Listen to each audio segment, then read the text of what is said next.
بسم اللہ الرحمن الرحیم.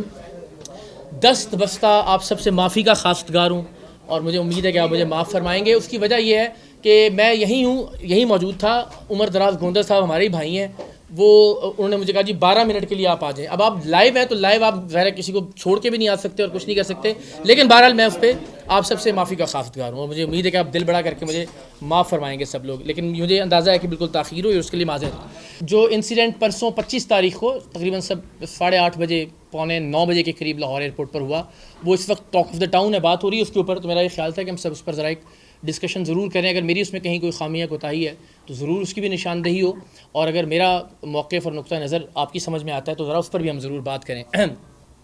سب سے پہلے بڑی بنیادی سی بات ہے, ظاہر جب آپ فیملی کے ساتھ ہیں, کسی بھی جگہ پر ہیں, تو اصول یہی ہے کہ آپ کو کسی کو یہ حق نہیں دینا چاہیے یا کسی کو یہ حق نہیں پہنچتا کہ وہ فیملی کی موجودگی میں کسی بھی طرح سے آپ کو تحقیر کا, تضحیک کا یا تذلیل کا نشانہ بنانے کی کوشش کرے, کوئی بھی شخص ہو. یہ تو ایک جنرلائز بات ہوگی. میرا خیال ہے کہ ہم میں سے کوئی بھی ذی شعور ہے, کوئی بھی سمجھدار اور صاحب عقل آدمی ہے, وہ اس بات پر متفق ہوگا کہ جب بھی آپ میں سے کوئی بھی, ظاہر ہے اپنے اپنے سیاسی نظریات ہیں, سیاسی وابستگیاں ہیں, لیکن اس بنیاد پر کہ آپ چونکہ سیاسی مخالفت ہے آپ سیاسی مختلف نقطۂ نظر رکھتے ہیں اور آپ اپنی فیملی کے ساتھ ہیں, تو کسی کو یہ نہیں کرنا چاہیے اور کسی کے پاس یہ حق نہیں ہونا چاہیے کہ وہ آپ کو کسی بھی طرح سے, کسی بھی ڈیروگیٹری ریمارک کے ذریعے یا کسی بھی طرح سے تذلیل یا تضحیک کا نشانہ بنائے. چاہے جائے کہ وہ ایک سرکاری افسر ہو,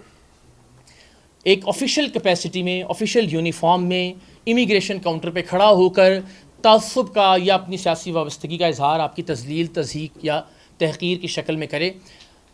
میرا یہ خیال ہے کہ آپ کو اس کو انکاؤنٹر کرنا چاہیے, جو کہ میں نے کیا. یہ ایک بحث کہ اس نے گالی دی یا نہیں دی, میں خدا کو حاضر ناظر جان کے آپ کو کہتا ہوں کہ گالی سے آغاز ہوا اس جملے کا, اور پھر اگلا جملہ اس نے کہا کہ یہ بھی جواد احمد کی طرح ذلیل ہوگا. گالی پر میں اس لیے بار بار بات نہیں کر رہا کہ ہم اس ڈیبیٹ کو ختم نہ کر دیں. میں کہوں جی دیکھیں اس نے جی مجھے گالی دی, دیکھیں جی اس نے مجھے ماں اور بہن کی گالی دے, تو ہم بالکل ایک پوری گفتگو کو اور ڈیبیٹ کو ایک ہمدردانہ, ایک لیوریج لینے والا, ایک مائلیج لینے والا, ایک سمپتی لینے والا رنگ دینے کی کوشش کریں گے. میں یہ کہتا ہوں میرے پاس اس بات کا کوئی ایویڈنس یا کوئی ثبوت موجود نہیں ہے. اس کو لگا دیجیے, آن کر دیجیے دوبارہ. میرے پاس کوئی ثبوت نہیں ہے کہ میں یہ ثابت کر سکوں کہ اس نے مجھے گالی دی,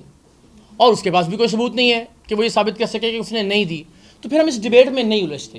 ہم اس پر بات کر لیتے ہیں کہ جو بات اس نے تسلیم کی ہے, اور وہ بات یہ ہے کہ اس نے یہ کامنٹ پاس کیا اور اس نے مانا کہ میں نے اپنے کولیگ سے یہ بات کی, لیکن کولیگ سے اتنی لاؤڈ یہ بات کی اور دانستاً یہ بات کی کہ سب لوگوں نے اس کو سنا, تبھی تو مجھے پتہ چلا, تبھی تو میں نے اس سے کہا کہ بھائی جان آپ نے کیا بات کی ہے. تو میں یہ سمجھتا ہوں کہ آپ کو کوئی حق نہیں پہنچتا کہ آپ اگر ایک لیڈر کے فالوور, کسی نے کہا جی آپ کو کیسے پتہ لگا کہ وہ عمران خان صاحب کے فالوور ہیں, تو آپ میں سے جس کسی کا اس شخص سے کبھی رابطہ ہو کسی بھی طرح سے, آج کل کسی بھی وقت میں, قرآن مجید پہ ہاتھ رکھوا کے اس سے بات پوچھیے گا کہ اقرار الحسن جب آپ کے پاس آئے, کیمرہ نہیں تھا ان کے ہاتھ میں یا موبائل ہاتھ میں نہیں تھا, جب تک جیب سے نہیں نکالا تھا انہوں نے آپ سے پوچھا کہ آپ عمران خان کے فالوور ہیں. میں نے یہی کیا, جب میں امیگریشن کاؤنٹر سے اس کے پاس آیا تو میں نے اس سے پوچھا کہ بھائی جان آپ عمران خان کے فالوور ہیں, اینڈ ہی سیڈ یس. اس کے بعد میں نے کیمرہ نکالا اور اس کو انکاؤنٹر کرنا شروع کیا کہ آپ کو یہ حق نہیں پہنچتا کہ آپ ایک پولیٹیکل لیڈر کے فالوور ہو کے کسی بھی دوسری سیاسی نظریات رکھنے والے شخص کو اس کی فیملی کی موجودگی میں اس طرح کے ریمارکس دیں.